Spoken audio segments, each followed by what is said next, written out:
Welcome to the Wednesday Wake Up Club Breakfast Podcast, recorded live here at the Stephen P.J. Wood Building in Arlington, Virginia.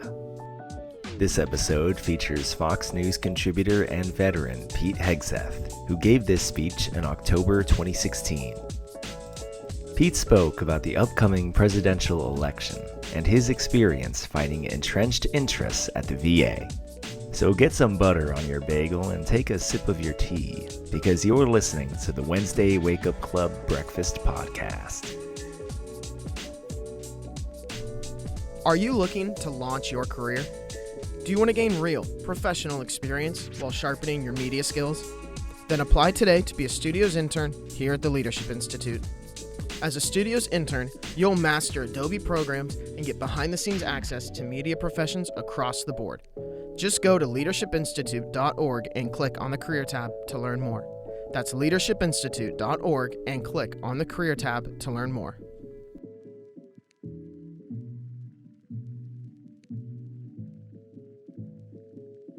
Morton, thank you so much for having me. If we are all honest with ourselves, we are all at some level students and disciples of the Leadership Institute, myself included. Absolutely. What you've done here, what this organization has done, has sowed the seeds for conservatives across the country for decades to stand up, to find a voice. I'm a small-town kid from Minnesota, didn't grow up in politics or policy, but was introduced to the Leadership Institute when I was an intern here, not here at the Leadership Institute, but in Washington. And when I ran organizations like Vets for Freedom and Concerned Vets for America, we always knew we could go to the Leadership Institute to provide training if we couldn't do it ourselves. So thank you for what you've done and what this organization has done for a really long time. I'll talk a little bit about this election and this moment, a little bit about the work that my former organization, Concerned Veterans for America, did on reform at the Department of Veterans Affairs, which I think is also very telling about our political environment, and then a little bit about the book. I'm clearly a poor author, and then I didn't even bring copies of my book or a copy of my book, but you can buy them online or if you are so inclined. So my apologies for not having them here, but I've been on the road and was in Farmville yesterday as well and across the country.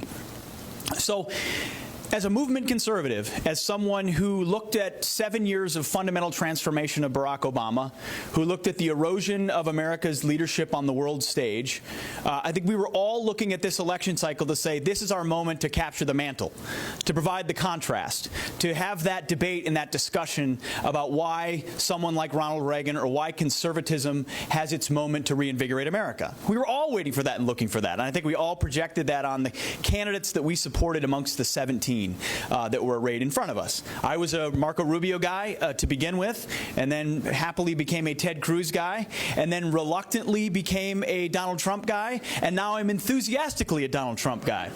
And I'll tell you why. Because the contours of this election are not the traditional left-right that we want to think about. I wish they were. That's a familiar election cycle that all of us have engaged with in the past, where the Republican talks about simplifying and lowering the tax code, and then the Democrat talks about maybe a little bit more taxes here and a little bit more regulation there, and we find something in the middle, or we go one way or the other. This cycle, what's happening in our politics is in that Brexit moment sense, is this idea that we're fighting for the very existence of America.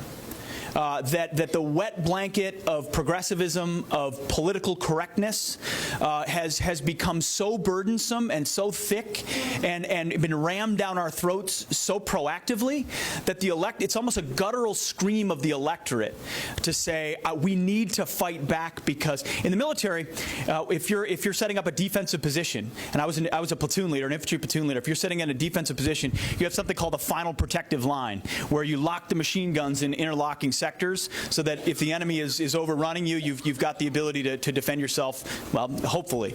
I feel like that Donald Trump right now represents for conservatism in America kind of this final protective line scream of, wait, you're undercutting the very institutions. We're not debating the very institutions our country was based on. You know, we used to debate the Confederate flag and whether it should be allowed to fly in the South or whatever. Now we're debating the American flag. Now we're debating, no, seriously, in our college campuses, we're watching athletes take a knee on the field. We're watching high school athletes replicate it. We're watching institutions. I always ask this question. How many people in here know whether their local public high school says the Pledge of Allegiance? Okay, few. Do they say it? They do. Okay, because most don't know, and most don't say it on a regular basis at their public high school. And when you start to think about that basic thing and then push it throughout our entire society, that's what people are feeling. And they're watching an elite media, and they're watching elite establishment members who have betrayed them, mostly on the left, but obviously on the right as well. And they're saying, I don't want any of you all. And I don't know what Donald Trump's going to do when he comes to town, but I hope he overturns the apple cart. And he at least tells me that it's okay for me to love my country. I mean, that's really what I feel this as. Either we have a country or we don't. Either we love America or we don't. Either we have borders or we welcome in the global, the open borders world that Barack Obama and Hillary Clinton say they want. Either we support our police or we retrain them all because they're all racists. Either we believe in our flag and stand for it or we don't. Either we rebuild our military or we allow ourselves to diminish like Western Europe. We gut our militaries and pay for our welfare states and rush off into the high seas of history. So that's how I see Trump. And I also look at the Supreme Court and the 2 or 3 picks that he will be able to make and the list that he has provided, and I say I'm in for that. Because I know that 2 or 3 more Sonia Sotomayors or Elena Kagans, and we're in some serious trouble. Some serious trouble. The Constitution's not a roadblock to their ideological agenda, what they would do with a court like that. So that's kind of the way in which I think Trump has changed our politics. The question is, what comes next? If he were elected, what does that look like? How do conservatives make sure he governs conservatively? Whether it's rebuilding the military or the tax proposals that he's made that are fantastic. The Supreme Court nominees, you don't get to just go to the one and then go to your own. You got to stay on the list. Those types of things are going to be things that conservatives would pay attention to. And if Hillary Clinton wins, then the fundamental transformation continues. And I think there is going to be a massive reexamination on our side of the aisle of how do we articulate this new dynamic in our politics where John F. Kennedy would be a conservative Republican today. I mean, the left is so far left that what our advantage is they are going to such illogical conclusions when they go so far left that we don't have to point to conservatism. We're just pointing to the flag at this point and saying, like, we believe in this. We actually want a country. We believe our nation is special. We believe in free markets and not socialism. We think the individual should have personal responsibility. We believe in faith. We think faith matters. We're not in for secular humanism across the board. I mean, those are the things at stake and being debated right now. So it's hard sometimes in the middle of our own political discussions to divorce ourselves from our own allegiances or camps of what we thought and where we were, and instead try to say, what is really happening here? And it doesn't change the fact that I'm a movement conservative. I know what I know. I know that Donald Trump as president isn't going to be a perfect reflection of conservatism. He doesn't speak the language of conservatism. But a great example of why he resonates is, why do evangelical Christians love Donald Trump? Many of them. It's not because he calls it 2 Corinthians. You know what I mean? I mean, I don't question his faith. I'm sure he believes exactly what he says he believes. It's not because he pores over the Bible. It's because he's said, I am willing to fight to the death for your ability to worship as you please. I recognize there's this thing called radical Islam. And I recognize that the heads of Christians are being chopped off, and I'm going to call it out and fight it. When we've had for too long a lot of tap dancing on our side on some of those issues and self-apologizing for our stances. In some ways, what I call what a lot of us, not a lot of us, but many people have grown is sort of a Trump spine. It's like kind of makes everybody stand up and say, listen, my country is special. I'm done apologizing for it. And when I look out in this room, I see a room full of deplorables who are irredeemable. And it's because, and you know why? Because if you're conservative, or you believe in principles, and again, Donald Trump isn't a perfect articulator of all those, so I understand the necessary caveat, and he has a way of speaking and a pointed counterattack approach that would be different than many of us would take, and future candidates are going to have to realize you can't run like Donald Trump if you don't have The Apprentice and billions of dollars and 10 million Twitter followers. It's not going to work. So we'll have to be careful about the lessons that are learned for future candidates.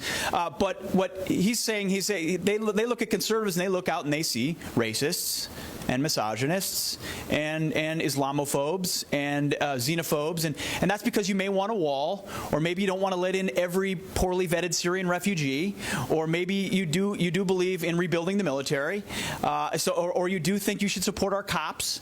Those are the types of things that find you in the irredeemable, deplorable basket, which are quite different than the accusations that they make.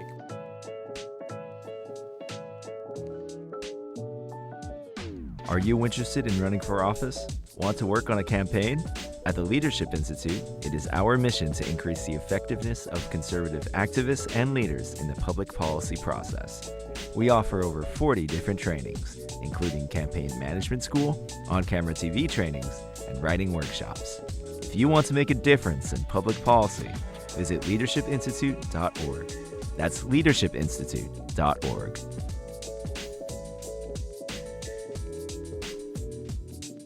So I'll make a bit of a transition here to why I like the Leadership Institute. It does train grassroots activists to go out there and take the principles that we believe in and activate them, which is what we ultimately have to have. The left is counting on us to be silent. They're counting on those institutions to be oppositionless. That's so they can create their safe spaces in which the microaggressions occur, and then they can all basically decide what the acceptable speech is, what's tolerated in an entirely intolerant way. That's how they operate.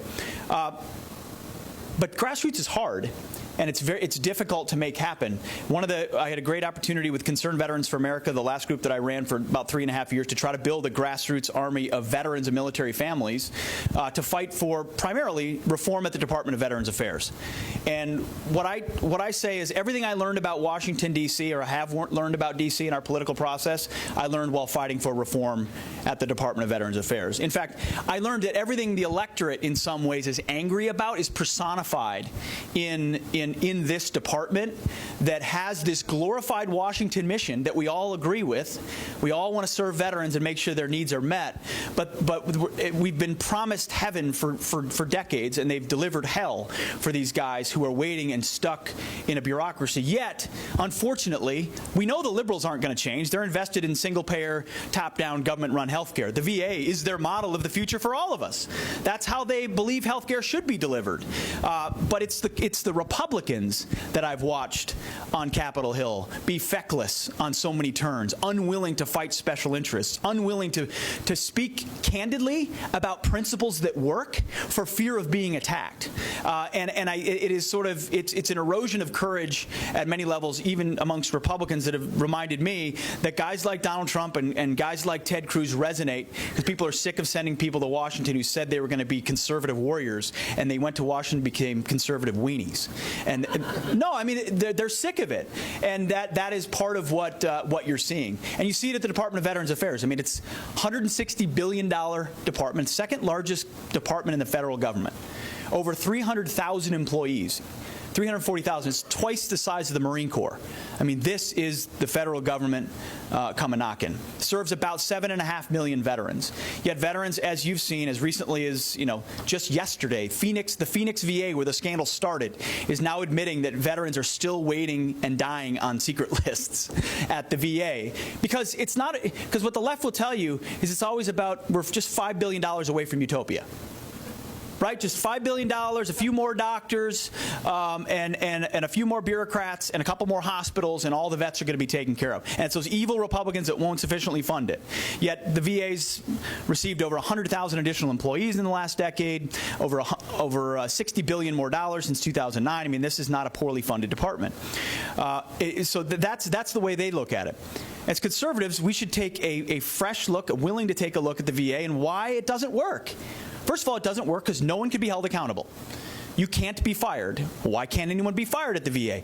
The American Federation of Government Employees, AFGE, which controls not just the employment mechanisms, but the VA and the VA secretary, and calls the shots. And when no one can be fired, you can't change a culture. So Bob McDonnell, who's a fine man, shows up as the VA secretary, puts out shiny new pins that say "We care" or "I care" at the VA, and says a bunch of PowerPoints, and we're going to retrain some people. But that doesn't change a culture. If your bad actors still exist and get shuffled around the system. Everyone else sees that, and the incentives never change. So what's the first thing you should do? You should pass a bill in Congress that says, give the Secretary the ability to fire poorly performing employees. It's common sense. A lot of conservatives and Republicans support it. Some don't, because a lot of them don't want more enemies, like the AFGE that can run ads against them at home in their district.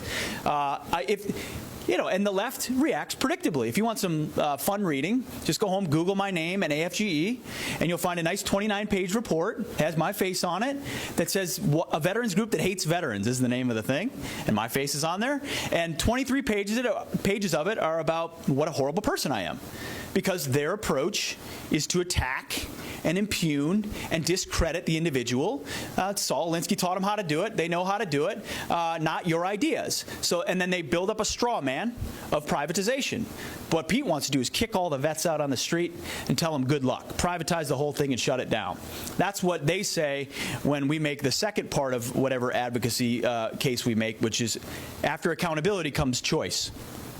True choice for a veteran to either go to a VA facility if they believe their VA facility is good, or go to a private provider and the dollars follow them so they can be seen promptly in a quality way. And it has all the ripple effects. The conservatives and free market folks understand that when there's competition, when the VA suddenly realizes, holy cow, he can go to Dr. Smith down the road instead of here, they have to treat that veteran as a customer as opposed to a widget or a number, and they compete for that person.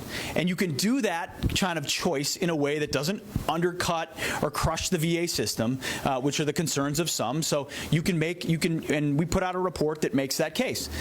But accountability and choice are the types of things that we ought to be for every day of the week and twice on Sunday, and have representatives in Washington willing to make that case. But it's much easier to design some sort of a niche bill with a really cool title that everyone agrees on and then gets passed, and you can put out a press release in your district and say, I love the vets, because everyone loves the vets.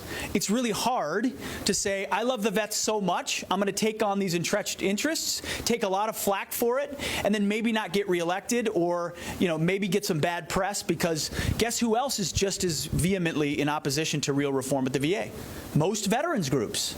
Believe it or not. If you don't believe it, watch it. Most veterans groups are just like special interest groups in any other industry, existing to defend the status quo that exists at the VA. And that's not to say they're bad people. I respect the heck out of these guys in these institutions. But usually, just like in the political level, there's a big disconnect between the Washington leadership of these veteran service organizations that, what do they want after you get a little cozy here in Washington? You want to get invited to the cocktail parties, right? You want the Democrats to like you. You want the Republicans to like you, you're friends with everybody, and that means you can't disagree with anybody too much, and you got to get along with everybody, which means no difficult, controversial legislation. But at the post level, Post 225 in Forest Lake, Minnesota, where I'm a member of the American Legion, those guys are fired up. They're sick and tired of the fact that their healthcare, they got to wait 2 months for basic appointments, and they don't have any choice. So leadership has to exploit in the Senate or in this country the fact that most veterans are with them, even if the veteran service organizations in Washington are going to howl with press releases. But that's hard for it's not really hard, but it's politically difficult for certain members of Congress when they're getting attacked by veteran service organizations. So what we did at CVA was try to build a group, and it still exists and still doing that right now, that would provide cover, real cover, for members of Congress who are trying to do the right thing. A group whose special interest is actually delivering for veterans as opposed to the institution and the bureaucracy of the VA. So you start to pull apart the VA problem, and you start to see a lot of similar problems. Why shouldn't you be able to fire employees in any entrenched bureaucracy that doesn't work? Look at education. Why are we, if we look at equal opportunity that doesn't exist for many kids in inner cities and rural areas, why don't they have a real choice where the dollars can follow them and a parent is empowered? If we believe in equal opportunity as conservatives, that's something we should go at ferociously and unapologetically. When you start to pull back the onion, you start to realize how Washington gets away with what it does with press releases and show bills and show votes. And you can't change that until you build a group or groups of groups that can fight back against it, which is why what the Leadership Institute does is so important. Last thing I'll touch on my book very briefly, and then I'll just open it up for a couple of quick questions. The book I wrote is called In the Arena, and it's based on a quote many of you probably are familiar with, the Teddy Roosevelt quote, the man in the arena quote. It starts out with, "It's not the critic who counts. It's not the man who points out where the doer of deeds could have done them better or where the strong man stumbles. The credit belongs to the man who's actually in the arena, whose face is marred by dust and sweat and blood, and who strives valiantly for worthy causes." And it goes on and finishes with, "So that he shall not be amongst those cold and timid souls who know neither victory nor defeat." And I printed that out before I went to Gitmo and took it with me to Gitmo in Iraq and Afghanistan, and I always put it up wherever I was and asked myself, am I striving valiantly? Am I in the arena? Am I fighting for a worthy cause? Is my face marred? And I look at a room like this, and this is a group of folks that are in the arena, have been in the arena. You're waking up, you're coming here, you're at the Leadership Institute, you're true believers. I wrote the book because we need to inspire the next generation, everybody, to remember that America is a special place, but why it's a special place, and that it's really basic stuff that perpetuates it. So I love the quote, but I didn't read the whole speech that Roosevelt gave in 1910 until I came back from my third deployment in Afghanistan. And I read it and I was like, holy crap, this guy, this is good stuff. The whole speech is called Citizenship in a Republic. Citizenship in a Republic, and it's actually reprinted in the back of the book. And it is it's sort of an un-PC speech before there was PC. And I know whenever I look out at a group of conservatives and talk about Roosevelt, I get about half the audience rolling their eyes, right? Listen, I come at Roosevelt with clear eyes about his descent into progressivism and his Bull Moose candidacy that gave us Woodrow Wilson and all that stuff. Set all that stuff aside, and he gave us the modern regulatory state. Totally get it. Set all that aside. Engage with the speech as a speech itself in 1910. Given by a former Republican president who had just been on an African safari for a year. No one had heard from him for a year. He was arguably the most famous man in the world. And he was coming back from this African safari back to America and went through Europe kind of for a tour and gave his keynote speech in Europe at the Sorbonne, the University of Paris in France, on April 23rd of 2010. The world really hadn't heard from Teddy Roosevelt since he'd left the presidency, and he'd been in the woods shooting big game for a year. And they were kind of wondering, what's this guy going to say? And so this speech was breaking news in 1910 in a very different way than Fox News, but it was reprinted in every newspaper in America, the New York Times, across Europe. Everyone engaged with it. And the French elites, there were 1,000. It was a room built for 1,000, but there were 3,000 in there, totally packed. I think they thought they were going to get this philosophical speech from Teddy Roosevelt, and instead he stood up there and said, "If you want to keep your republic, and if we want to keep our republic, great republics like ours require just one thing: good citizens." Good citizens that perpetuate that great republic. And then he laid out what good citizens look like. And it was sort of, the reaction of the French press at that time was sort of this, yeah, he's right, but it's just so much more philosophical and complex than that. You know, it's sort of a typical elite answer of just dismissing the basics. And you'll have to read the book to get all of what it is, but the 4 basic ingredients of good citizenship: the willingness to work. You know, Arthur Brooks calls it earned success, and he's right. It's the dignity of a day's work and the degradation of dependency and what it does, the corrosiveness of it. The willingness to work. Second is the willingness to fight, by force of arms if necessary, but in your individual spheres of influence. The liberties, freedoms we have are barely given away to invading armies, are rarely given away to invading armies. It's usually death by 1,000 regulations or incursions or retreats or places where we decide, hey, my school doesn't say the pledge anymore, but I'm not really going to speak up about that. Or I could have ran for city council, but I didn't. Or I should have said this in my church, but I didn't. Ways in which we don't stand up in the arenas we affect for the things that we believe in. And then things change, and they change slowly, and they change slowly around us. Free peoples don't stay free unless they fight for what they have. The third aspect is large, healthy, patriotic families. Demographics matter. Look at Western Europe today. As I mentioned, you've got your welfare state. Got your military. They're not gutting their welfare state. They got their military to pay for their welfare state. They open up their borders and don't demand allegiance and assimilation, and it's no surprise you get what you get. You get the reaction we got in the UK. It's not a surprise that the most prominent boy's name 3 times over to a newborn in London today is Muhammad. Demographics matter. London will never look the same. And that's because how many kids you have really does matter. And I learned that in Afghanistan. I was sitting down late one night with an Afghan interpreter, and we were talking about religion and faith. And the Army used to say to us, don't talk religion with the Afghans. And I used to look at them like, what else are we going to talk about? No, I mean, it's every part of their life, right? I mean, Islam is it's far more comprehensive than any of us understand in its pervasiveness of politics and law and life and family and religion and commerce. I mean, it's there. So we were talking, and he said it was not a profound statement. He's not a radical. This kid is now in America. I helped him get here because I would trust him with my life, and I know he would with mine. And he said one night, he said, Pete, it's inevitable. Islam will rule the world. The prophet foretold it. We're having 10 kids and you're having 1. Do the math. And this is not a super well-educated, just a regular guy, not a radical. I mean, when you start to think about that, you don't just perpetuate yourself. History is not over in America. America is not inevitable. You know, the Reagan quote we all know, freedom is never more than one generation away from extinction. You don't pass it to the next generation in the bloodstream. You have to be intentional about perpetuating it. So I have 3 little boys, Gunnar, Boone, and Rex. And I'm going to teach them to be good little patriots. And it's my job to do that, to believe in something greater than themselves, to love their country so much that they'll fight for it if necessary. And I think we sometimes assume that the institutions we have today are doing that. We can't make that assumption anymore, including our public schools, which is an unfortunate reality that I think conservatives have to do more to address as well. And then the fourth aspect is which could be the first, is character and faith. Is if you don't have a moral compass, an internal moral compass, you need the Leviathan of big government ultimately to control conduct. It's free people's. Everybody knows Washington's farewell address. I mean, our republic was made for a religious and spiritual and faith-filled people. If you don't have that, I think that the cascading effect of us ripping God out of the public square and our culture and our society has been massive. So here's Teddy Roosevelt in front of this audience, and he says, "Work, fight, family, faith." And the French are like, "That's it?" And he's like, "Yeah, I mean, if you think about it, the building blocks are actually very basic. And the arena, citizenship, is not about protesting and voting. I mean, those are all fine manifestations. It's actually about who you are, what you do, and what you fight for. And so looking inward and pointing inward first, and then projecting out that belief in what you fight for is kind of the point of the book. And then the whole second part of the book is about American leadership in the world, which I'm happy to take questions about. There's obviously our retreat from the world stage over the last 7 years has had massive and devastating consequences. And Roosevelt, again, predicted that by saying we have to get away from the temptation to view ourselves as citizens of the world.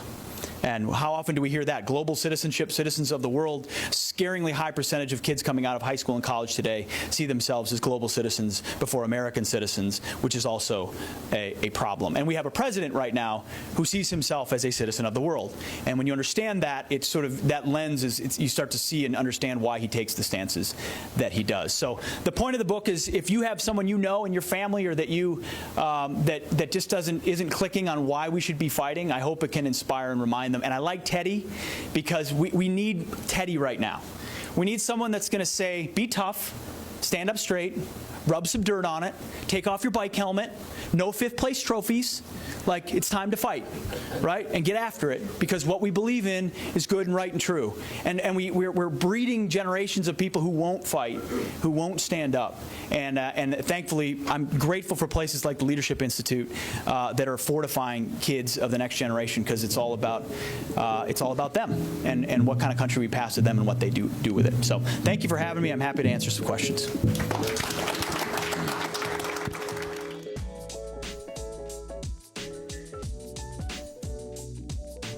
Thanks for listening to the Wednesday Wake Up Club Breakfast Podcast. If you enjoyed this episode, remember to share and subscribe wherever you listen to this podcast. To listen to more breakfast, head over to the Leadership Institute YouTube channel. And to see who our next WWCB speaker is, visit our website at leadershipinstitute.org. The Wednesday Wake Up Club Breakfast Podcast is produced and edited by Alexander Chang, with support from Tiffany Roberts and Jared Cummings. Advertisements by Alexander Chang and Christopher Olson. Executive produced by David Fenner and Morton Blackwell.